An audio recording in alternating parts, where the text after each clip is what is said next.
Welcome back to Mama Kwata's channel. For today's video, we're going to make one of our very special Bisaya dessert. We call it in our dialect, Chikalang. But in English, we can call it the pan-fried dessert with caramelized brown sugar on top. But before anything else, please don't forget to subscribe Mama Kwata's channel and like this video. Okay, so are you excited? Let's go!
yung ating Chikalang.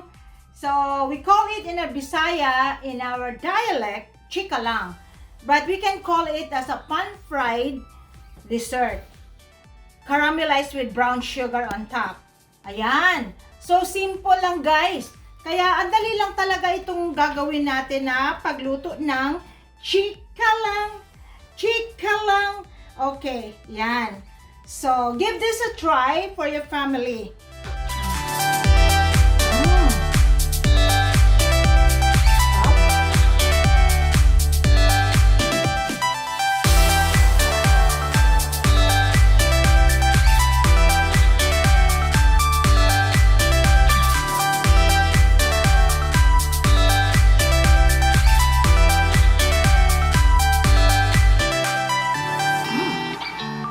Ayan, yan lang kasimple gawin ang Chikalang. One of our special Bisaya dessert. Okay, so shout out ko pala yung mga nag-greet para nag-congratulate para sa anak kong si Earl na bago lang nag-graduate. Thank you so much from the bottom of our hearts. Thank you very much sa lahat ng mga wishes ninyo para sa anak ko at especially sa buong family. At salamat din na sinamahan nyo kami during nag-try kami ng Korean restaurant, sa sushi, ang lahat-lahat ng mga outings namin for summer. Okay, so, ayan. So, shoutout ko pala yung mga Bisaya family na bago lang na dumating dito sa Canada. Especially ang Bakilan family na si Ronel, si Maridel at saka si Ella. Welcome to Canada. And then also, sa bago ding dating na asawa ni Mark Riganyon na si Mary Joy and baby Kylie, Langga Kylie. So, yeah. So, ayan. Marami na kaming mga bisdak dito, guys, sa lugar namin sa Canada.